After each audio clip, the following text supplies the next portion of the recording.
Muldoko masih Panglima itu sudah diwacanakan untuk pengaktifan posisi Wakil Panglima TNI. Tapi kalau sekarang mau diadakan posisi ini mau diaktifkan gitu ya, ini tentu saja yang pertama-tama harus dijelaskan adalah urgensi pengisian jabatan ini supaya tidak ada kesan politisasi. Dan tidak ada juga kesan bahwa kemampuan seorang Panglima TNI diragukan ya, sehingga perlu penguatan fungsi komando itu. Padahal Panglima ini kira-kira bakalan membantu nggak kerja Panglima sendiri dalam menghadapi ini? Ya sebenarnya kalau ini kan sebenarnya walaupun ada potensi-potensi ancaman, ini masih dalam kondisi damai ini sebenarnya kan. Iya. Masih damai. Dalam kondisi damai itu sebenarnya jangankan posisi Wakil Panglima, kalau secara ideal menurut saya itu posisi Panglima pun itu nggak dibutuhkan sebenarnya gitu. Karena sinergi kan, tadi Mas Bilang juga bilang. Kira-kira siapa Mas dan kriterianya apa sih kalau udah tahu? Ya kalau saya sih tadi sudah saya sebutkan bahwa saran saya adalah bahwa pengisian jabatan Wakil Panglima itu bisa diisi oleh para pejabat level bintang 3 yang kemudian dipromosikan ke bintang 4 gitu ya. Itu untuk mengeliminir ya potensi matahari kembar ya. Walaupun ya kita bicara kalau soal potensi matahari kembar itu kita bisa meyakini lah loyalitas itu selalu bisa ditunjukkan dan TNI bukan organisasi kemarin sore yang. Halo teman-teman, lagi bersama gue Andrian. Kali ini kita diskusi sama ISES ya. Dalam hal ini gue sama Mas Fahmi lagi, Karo Fahmi dari Direktur Eksekutif ISES. Dalam topik kali ini, Mas sehat Mas? Alhamdulillah sehat. Oke. Mas, kita akan kali ini bahas soal kursi Wakil Panglima TNI Mas. Kita tahu kan Presiden Jokowi kan sempat mereorganisasi TNI ya lewat Perpres ya, kalau nggak salah kemarin kan ya, dengan mengubah dan ada kursi Wakil Panglima. Dan di zaman Pak Andika ini nggak ada nih Wakil Panglima nih Mas. Tapi santer ketika Pak Yudo mau jadi Panglima malah muncul isu soal perlunya pengisian kursi Wakil Panglima dan ada jenderal-jenderal yang dianggap layak untuk mengisi kursi itu ketika Pak Yudo menjadi Panglima TNI. Nah ini boleh bisa jelasin nggak Mas, kalau pandangan Mas ini gimana dan perlu nggak sih sebenarnya pengisian kursi Wakil Panglima itu di masa depan ketika Pak Yudo nanti jadi Panglima? Ya sebenarnya secara normatif kan posisi Wakil Panglima itu sudah ada di Perpres ya. Kemudian juga sudah diwacanakan sejak zaman Pak Muldoko ya. Zaman Pak Muldoko masih Panglima itu sudah diwacanakan untuk pengaktifan posisi Wakil Panglima TNI. Tapi kalau sekarang mau diadakan posisi ini mau diaktifkan gitu ya, ini tentu saja yang pertama-tama harus dijelaskan adalah urgensi pengisian jabatan ini supaya tidak ada kesan politisasi. Dan tidak ada juga kesan bahwa kemampuan seorang Panglima TNI diragukan ya, sehingga perlu penguatan fungsi komando itu. Padahal selama ini kan kita lihat dari masa ke masa ya, pengendalian krisis, pengambilan keputusan, mobilitas Panglima itu sudah terbukti mampu berjalan efektif tanpa harus ada posisi wakil kan gitu. Nah, secara normatif memang tentu saja kehadiran Wakil Panglima itu asumsinya ya bisa membantu Panglima dalam menjalankan tugasnya yang ya kira-kira makin berat lah ya di tengah upaya pengembangan organisasi, tugas TNI yang makin makin banyak, makin besar, makin kuat gitu ya. Terus dinamika ancaman dan tantangan di kawasan gitu ya. Ini kan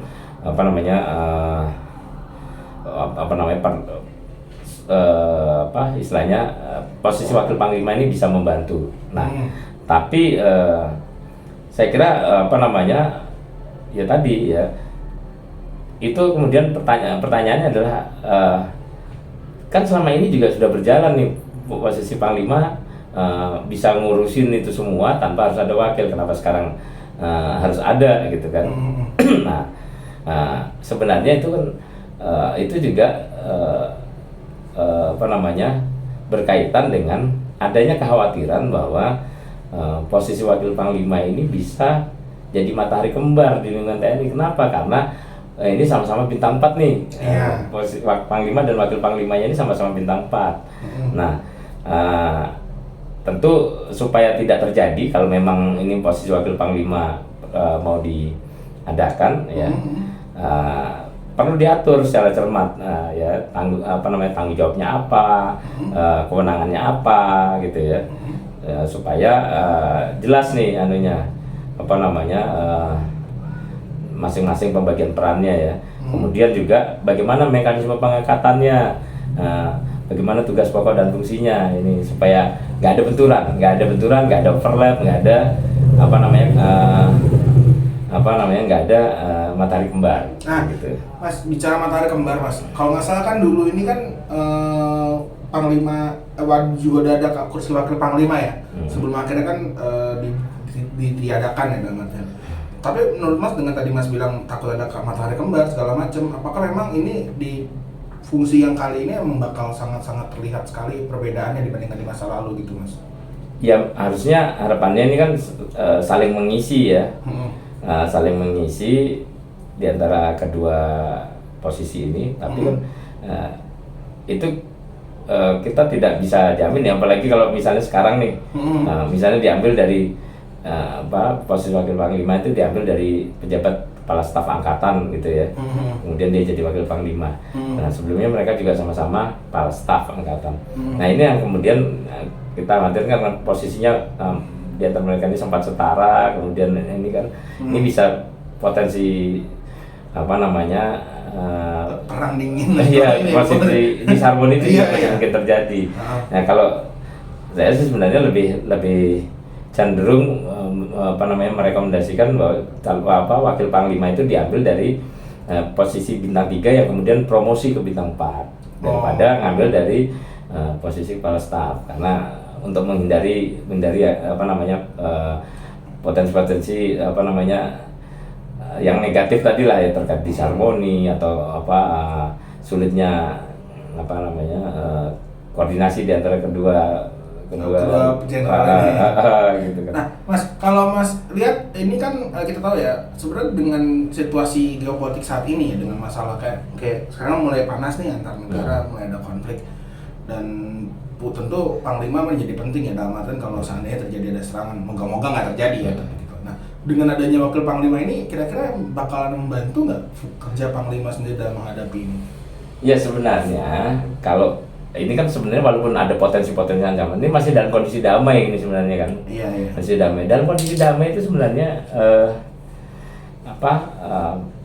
jangankan posisi wakil panglima, kalau secara ideal menurut saya itu posisi panglima pun itu nggak dibutuhkan sebenarnya gitu.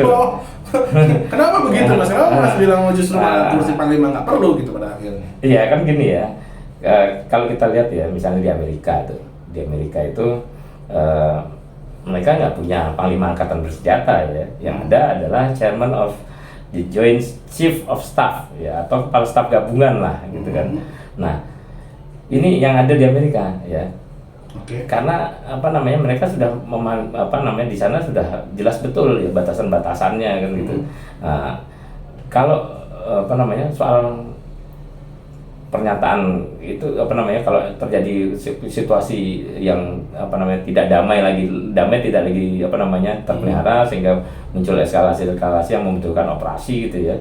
Nah ini kan pernyataan keadaan darurat, perang, atau bahkan kalau kita mau mengakhiri perang dan berdamai, itu adalah kewenangan presiden kan sebenarnya. Kalau di Undang-Undang Dasar kita, Undang-Undang Dasar 45 ini juga sudah jelas kan bahwa perang, damai, darurat itu kewenangannya ada pada presiden dengan persetujuan DPR.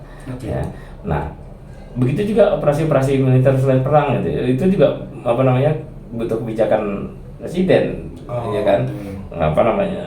Terus biasanya kendalinya ada di bawah kendali penggunanya. Misalnya kalau operasi itu operasi SAR ya Basarnas yang mengendalikan operasi penanggulangan bencana ya BNPB, operasi yang terkait dengan terorisme ya BNPT. Itu BNPT atau Polri yang gitu.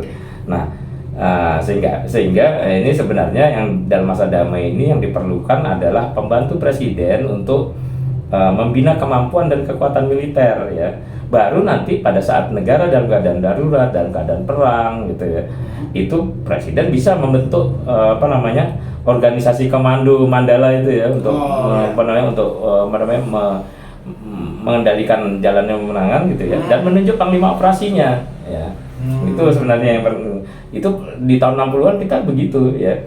Ada pada waktu itu kan pada waktu pembebasan Irian Barat misalnya, atau operasi Dwi Kora dengan ketika kita berkonfrontasi dengan Malaysia ya kan, itu kan posisinya Jenderal Nasution itu kan Kepala Staf Angkatan Perang kan gitu, Kepala Staf Angkatan Bersenjata, KSAB namanya.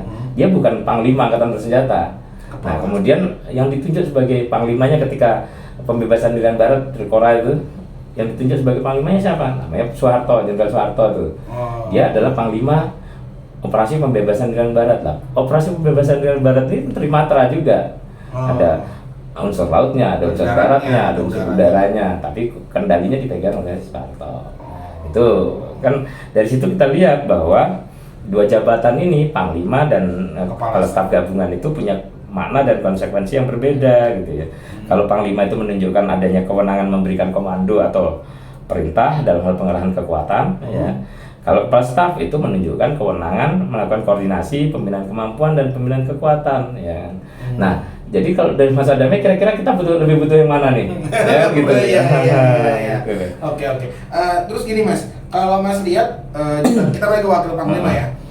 Jika memang Mas sepakat bahwa wakil panglima sebaiknya tidak diisi dari Jenderal Bintang 4 yang sudah menjadi kepala staf ya, kira-kira kalau gitu dari pandangan Mas siapa Mas? Atau mungkin gambaran siapa sih yang perlu menjadi wakil kepanglimanya Yudo yang untuk mendampingi, untuk panglima dan wakil kan harus isinya kan harus bersinergi kan, tadi Mas bilang juga bilang. Kira-kira siapa Mas, dan kriterianya apa sih kalau boleh tahu? Ya, kalau saya sih tadi sudah saya sebutkan bahwa saran saya adalah pengisian jabatan wakil panglima itu bisa diisi oleh para pejabat level bintang 3 yang kemudian dipromosikan ke bintang 4 gitu ya. Itu untuk mengeliminir ya potensi matahari kembar ya. Walaupun ya kita bicara kalau soal potensi matahari kembar itu kita bisa meyakini lah loyalitas itu selalu bisa ditunjukkan, dan TNI bukan organisasi kemarin sore yang tidak mampu atau sulit mengatasi hal seperti itu, tapi tetap kita bisa lebih baik kan mengantisipasi dengan promosi. Karena di masa lalu juga ada contoh-contoh di mana wakil panglima ABRI ini juga punya power yang hampir ya bisa dibilang sama atau bahkan justru lebih besar dari panglimanya gitu ya, karena dia punya peran lain. Kalau dulu mulai zamannya Pak Sumitro misalnya, terus Pak Sudomo itu dia selain menjabat wakil panglima ABRI ya, dia juga menjabat sebagai panglima Kopkamtib. Nah, panglima Kopkamtib ini lebih dahsyat, lebih mengerikan daripada jadi panglima ABRI kan gitu pada waktu itu, sehingga ini menimbulkan masalah. Tapi kita bisa lihat kemudian ada pola-pola lain juga ya, ketika pada waktu misalnya zaman setelah reformasi, ketika Pak Wiranto merangkap jabatan Menhankam Pangap, dia dibantu oleh seorang wakil panglima ABRI panglima TNI yang namanya Widodo AS ya. Widodo AS ini mantan Kasal kan, mantan Kasal yang kemudian ditunjuk sebagai wakil panglima. Nah, pada waktu itu tidak ada memang potensi dualisme atau matahari kembarnya itu, karena Pak Wiranto ini juga menjabat sebagai Menhankam, sehingga mereka bisa berbagi peran. Pak Wiranto lebih ke aspek politiknya karena dia juga sebagai menteri gitu kan. Pak Widodo itu dalam kaitan dengan tugas-tugas yang berkaitan dengan pembinaan kemampuan, kekuatan dan penggunaan itu. Nah, kalau ke depan Kalau misalnya seandainya memang seandainya terus ada juga sebentar, ada juga yang yang lain seperti model Pak Fahru Rozi. Pak Fahru Rozi itu bukan kepala staf, bukan kepala staf angkatan, tapi kemudian dipromosikan menjadi wakil panglima. Ini juga mungkin gitu loh. Nah, tinggal sekarang makanya kalau ke depan ini ya tinggal presiden aja nanti mau kira-kira menimbang-nimbangnya ini lebih mengedepankan aspek profesionalisme atau aspek politiknya. Dalam hal ini ambil yang dari mantan kepala staf kemudian untuk mendampingi panglima yang ada, atau ngambil dari ini ya, dari jajaran bintang 3 tadi untuk dipromosikan ke bintang 4. Nah, permasalahannya yang butuh idealnya seperti apa? Karena kan dia tadi masa waktu Pak Yudo cuma 11 bulan. Kalaupun nanti seandainya diisi wakil panglima, itu sisi apa yang harus memang perlu untuk di backup, untuk membackup Pak Yudo gitu, Mas? Ya saya kira karena kalau kita lihat di Perpres itu kan peran wakil panglima itu lebih pada mengkoordinasikan dan mengendalikan interoperabilitas antar matra ya, dari tiga matra itu, sehingga pikir pengisian jabatan wakil panglima ini urgensinya harus terkait dengan interoperabilitas. Nah, saat ini berarti kalau memang mau diisi itu saya kira tidak dalam waktu dekat. Tidak dalam waktu dekat, tapi lebih pada menyesuaikan dengan apakah di Pak Yudo bisa lebih cepat merealisasikan agenda-agendanya yang terkait dengan interoperabilitas 3 matra ini. Ya, dengan penguatan Kogab Wilhan ini. Nah, kalau Kogab Wilhan ini sudah optimal, saya kira dan disitulah posisi wakil panglima itu mulai punya peran menjadi memiliki urgensi gitu loh.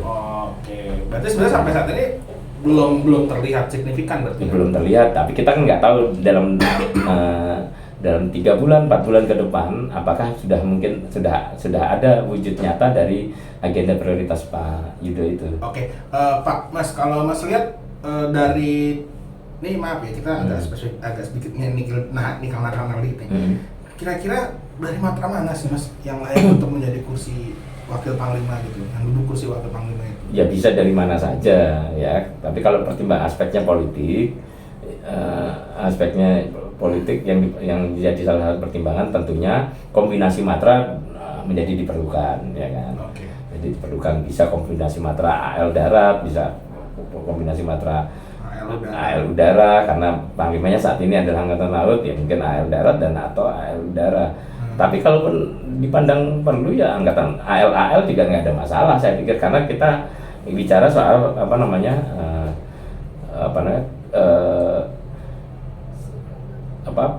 belum ada syarat yang atau kriteria yang dibakukan terkait dengan posisi wakil panglima ini. Mengingat ini juga posisi yang diatur di Perpres baru ya, jadi nggak ada masalah gitu loh. Jadi tidak ada masalah, dan saya pikir ya mungkin lebih baik kalau itu kombinasi supaya bisa memberikan juga insight, saran, masukan gitu ya dari perspektif yang berbeda dengan yang lebih dipahami oleh panglimanya kan gitu. Mas, sorry, ini bicara mengenai kursi wakil panglima kan bintang 4 ya kalau nggak salah ya. Dan kita tahu namanya udah jenderal bintang 4 pasti kan ada juga lah pengen jadi panglima juga ya, Mas.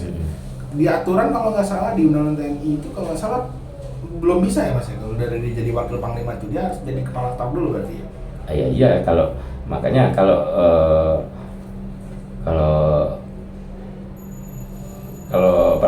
ingin posisi wakil panglima itu tidak juga terlibat dalam kontestasi ya, dalam kompetisi panglima ya, itu mestinya diambil dari bintang 3 yang promosi ke bintang 4. Tapi kalau dia dari sama bintang 4 dari kepala staf yang lain, selain 3 kepala staf ini masih ada wakil panglima yang juga bisa ikut berkompetisi. Nah itu dia masalahnya. Jadi tambah nih.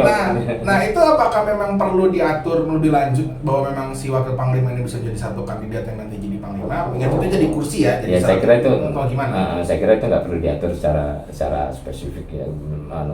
Itu kira cukup menjadi tradisi aja lah, bagian dari kemudian jadi tradisi baru lah nanti seperti apa.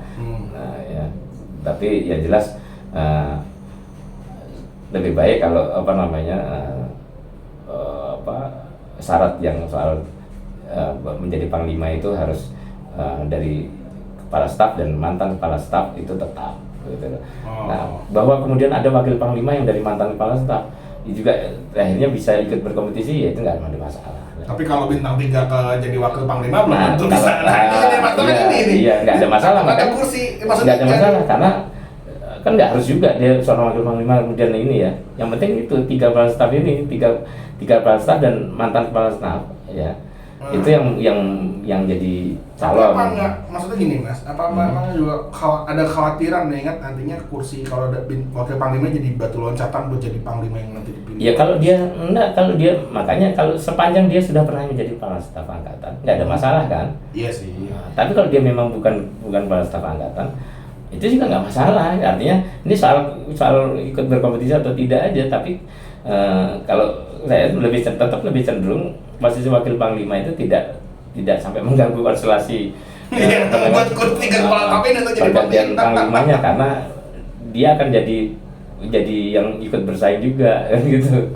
Di bang antar jadi runyam di bawah ya pada akhirnya. Makanya saya lebih cenderung pada pilihan wakil panglima itu diisi oleh yang bukan kepala staf, artinya dia promosi dari bintang 3 ke bintang 4. Berarti jadi kayak kursi, kalau bahasanya itu kayak kursi muda dulu ya, bintang 4 pertama. Iya. Baru ntar misalkan Bahwa dia dibayar, kemudian pindah kasat jadi bahwa kepala dia staf dulu. dari wakil panglima bisa jadi kepala staf nggak ada masalah. Iya, karena itu kan hanya geser aja hitungannya gitu loh. Cuma emang umurnya aja jadi kelihatannya yang muda bisa lebih. Betul. Karena soalnya kan kalau nggak salah kebanyakan panglima itu waktu kedinasnya kan 2 tahun ya. Iya. Dan rata-rata para panglima ini juga bekas dari kepala staf dulu. Ya, gitu. memang Dan saya seperti itu. gitu. Oke deh, sekian cukup dari gua hari ini sama Mas Fahmi. Nantikan lagi konten berikutnya. Thank you.